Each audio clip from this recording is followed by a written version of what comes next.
দীর্ঘ খরতাপের পর প্রকৃতিতে প্রশান্তি। বিভিন্ন স্থানে ঝড় বৃষ্টিতে তাপমাত্রা কমে গেছে 3 থেকে 4 ডিগ্রি। কয়েক ঘন্টার ভারী বর্ষণে ডুবল চট্টগ্রাম। গাছ উপড়ে পড়ে সড়কে। রাতের মতো অন্ধকার হয়ে গেছে এবং প্রচুর বজ্রপাত হয়েছে। সবকিছু উড়ে গেছে, রাস্তা ভাঙে গেছে।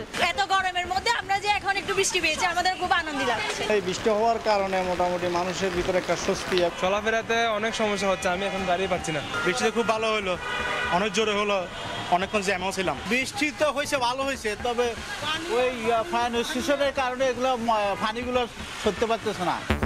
দুর্যোগপূর্ণ আবহাওয়ায় কক্সবাজারে ইউএস বাংলার ফ্লাইট জরুরি অবতরণ 3 ঘন্টা পর গেল চট্টগ্রামে।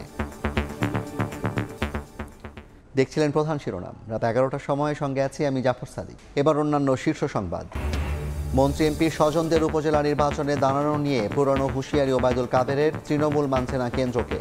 আওয়ামী লীগে বিভেদ স্পষ্ট, দাবি বিএনপির। 3 বিদেশি ঠিকাদারের দ্বন্দ্বের গ্যানাকলে ঢাকা এলিভেটেড এক্সপ্রেসওয়ে বন্ধ নির্মাণ কাজ, গড়িয়েছে আদালতে। রায়ের অপেক্ষায় সেতু কর্তৃপক্ষ। এবং ভারতের সঙ্গে আইনি লড়াইয়ে বাংলাদেশ। জিআই তালিকা থেকে টাঙ্গাইলের শাড়িকে বাদ দিতে নয়াদিল্লিতে আইনজীবী নিয়োগ। সম্ভাব্য প্রায় 150 পণ্যের তালিকা উচ্চ আদালতে।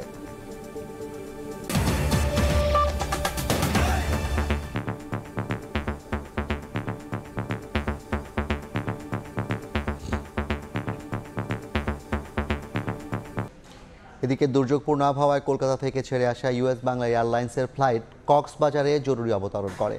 পরে কক্সবাজারেও শুরু হয় ঝড় বৃষ্টি। 3 ঘন্টা পর পরিস্থিতি কিছুটা স্বাভাবিক হলে চট্টগ্রাম বিমানবন্দরের উদ্দেশ্যে ছেড়ে যায় ফ্লাইটটি। ঝড়ো হাওয়ার পাশাপাশি হচ্ছে গুড়ি গুড়ি বৃষ্টিপাত, একই সঙ্গে হচ্ছে বজ্রপাতও। তারপরও সন্ধ্যা 7:30টার দিকে কক্সবাজার বিমানবন্দর ছেড়ে যায় বেসরকারি এয়ারলাইন্সের 45 জন যাত্রী বহনকারী বিমানটি। উদ্দেশ্য চট্টগ্রাম বিমানবন্দর। এর আগে কলকাতা থেকে চট্টগ্রাম বিমানবন্দরের উদ্দেশ্যে ছেড়ে আসে বিমানটি, কিন্তু বৈরী আবহাওয়ার কারণে কোনোভাবে চট্টগ্রাম বিমানবন্দর অবতরণ করতে পারেনি বিমানটি। প্রায় ঘণ্টাখানেক অবতরণের চেষ্টা করেও না পেরে শেষমেশ বিকেল 4:30টার দিকে কক্সবাজার বিমানবন্দরে জরুরি অবতরণ করে। কিন্তু কক্সবাজারেও শুরু হয় ঝড়ো হাওয়া, তুমুল বৃষ্টির পাশাপাশি শুরু হয় বজ্রপাত, যা চলে টানা 2 ঘন্টার বেশি। আর বিমানের মধ্যে ছিলেন 4 জন কেবিন ক্রু সহ 49 জন যাত্রী। এটিআর 72600 বিমানটি রাত 8টার দিকে চট্টগ্রামের শাহ আমানত বিমানবন্দরে অবতরণ করেছে বলে জানিয়েছে বেসরকারি এয়ারলাইন্সের কর্তৃপক্ষটি। সুজাউদ্দিন রুবেল, সময় সংবাদ, কক্সবাজার। মন্ত্রী এমপির স্বজনদের উপজেলা নির্বাচনে অংশগ্রহণ নিয়ে আবারও হুঁশিয়ারি দিয়েছেন আওয়ামী লীগ সাধারণ সম্পাদক ওবায়দুল কাদের। বলেছেন, দলের শৃঙ্খলা না মানলে কঠোর শাস্তি পেতে হবে। বিকেলে রাজধানীর ধানমন্ডি কার্যালয়ে দলের সম্পাদক মণ্ডলীর সভা শেষে সাংবাদিকদের একথা বলেন ওবায়দুল কাদের। যারাই পার্টির ডিসিপ্লিন ভঙ্গ করবে, সময় মতো কোনো না কোনোভাবে শাস্তি তাদের পেতে হবে। জাতীয় সংসদ নির্বাচন, এই নির্বাচনে আমরা কতজন এমপিকে বাদ দিয়েছি, তারপরে 25 জন মিনিস্টার এই ক্যাবিনেটে নিয়ে। আমরা যে বলি যে এটা আমাদের অ্যাকশন থাকে কোনো না কোনো, এটা এখনই হবে, নির্দিষ্ট একটা টাইমে হবে, তার সময় মতো। সেটা একটা উদাহরণ। উপজেলা নির্বাচন ঘিরে আওয়ামী লীগের বিভেদ স্পষ্ট হয়েছে, এমন মন্তব্য করেছেন বিএনপির সিনিয়র যুগ্ম মহাসচিব রুহুল কবির রিজভী। জাতীয় প্রেস ক্লাবে দলের গ্রেফতার নেতাদের মুক্তির দাবিতে মানববন্ধনে তিনি একথা বলেন।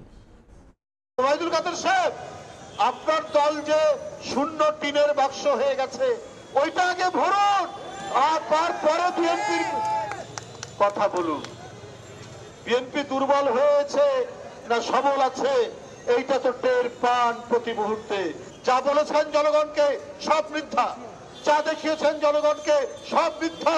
জনগণকে শোষণ করে গলায় পা দিয়ে আপনি বিদ্যুতের দাম বাড়াচ্ছেন, বিদ্যুতের বিল, গ্যাসের বিল, পানির বিল। ফ্যামিলি কার্ডের মাধ্যমে সারা দেশে ভর্তুকি মূল্যে টিসিবির পণ্য বিক্রি শুরু হচ্ছে কাল। সোমবার সন্ধ্যায় এক প্রেস বিজ্ঞপ্তিতে তথ্য জানানো হয়। সকালে রাজধানীর কালাচাঁদপুরে কার্যক্রমের উদ্বোধন করবেন বাণিজ্য প্রতিমন্ত্রী। কার্ডধারী প্রত্যেকে 100 টাকা লিটারে সর্বোচ্চ 2 লিটার সয়াবিন তেল, 60 টাকায় কেজিতে সর্বোচ্চ 2 কেজি মসুর ডাল এবং 30 টাকা কেজিতে সর্বোচ্চ 1 কেজি চাল কিনতে পারবেন। অর্থসংকটে চাহিদামতো তেল সরবরাহ না থাকায় বন্ধ দেশের কয়েকটি তেলভিত্তিক বিদ্যুৎ কেন্দ্র। এতে গ্রামাঞ্চলে লোডশেডিং বেড়েছে বলে জানিয়েছেন বিদ্যুৎ, জ্বালানি ও খনিজ সম্পদ প্রতিমন্ত্রী নসরুল হামিদ। বিকেলে সচিবালয়ে তিনি বলেন, বন্ধ বিদ্যুৎ কেন্দ্র পর্যায়ক্রমে চালু করার ব্যবস্থা নিচ্ছে সরকার। গত 1 মাস তীব্র দাবদাহ প্রত্যক্ষ করেছে দেশের মানুষ। গ্রাম কিংবা শহর, রাত কিংবা দিন অসহনীয় গরমে অতিষ্ঠ সবাই। গরম থেকে বাঁচতে নিরবচ্ছিন্ন বিদ্যুৎ প্রত্যাশা করলেও মেলেনি তা। বিশেষ করে গ্রামাঞ্চলের মানুষ এখনও অসহনীয় গরমের পাশাপাশি বিদ্যুতের ঘন ঘন লোডশেডিংয়ের মধ্যেই দৈনন্দিন কাজ করে চলেছেন।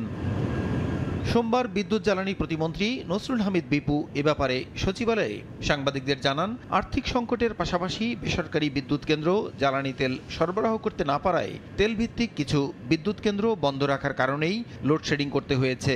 এসব কেন্দ্র চালু করার সর্বোচ্চ চেষ্টার কথা জানান প্রতিমন্ত্রী।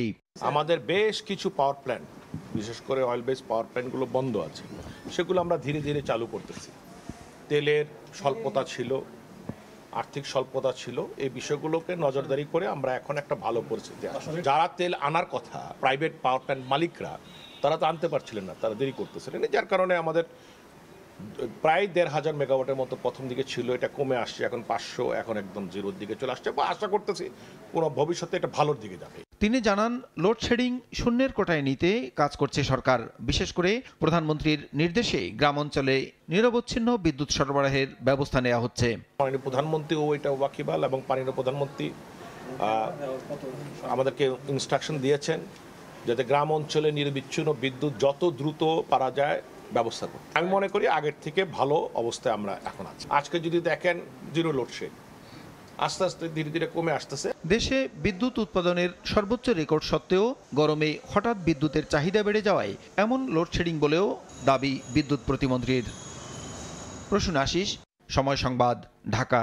শাড়ি নিয়ে ভারতের সঙ্গে আইনি লড়াইয়ে বাংলাদেশ। টাঙ্গাইলের শাড়িকে ভারতের জিআই তালিকা থেকে বাদ দিতে নয়াদিল্লিতে আইনজীবী নিয়োগ দিয়েছে বাংলাদেশ।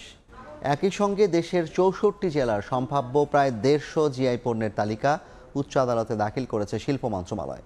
আইনি পদক্ষেপে টাঙ্গাইলের শাড়ি বাংলাদেশের জিআই পণ্য হিসেবে স্বীকৃতি মিলবে বলে আশা আইনজীবীদের।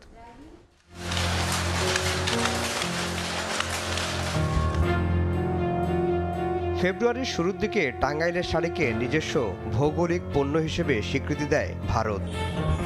দেশটির শিল্প ও বাণিজ্য মন্ত্রণালয়ের খামখেয়ালি এমন কাণ্ডে প্রতিবাদের ঝড় ওঠে। টাঙ্গাইলের শাড়ির উৎস পশ্চিমবঙ্গের বলে দাবি করায় বিব্রত হয় কলকাতার মানুষও।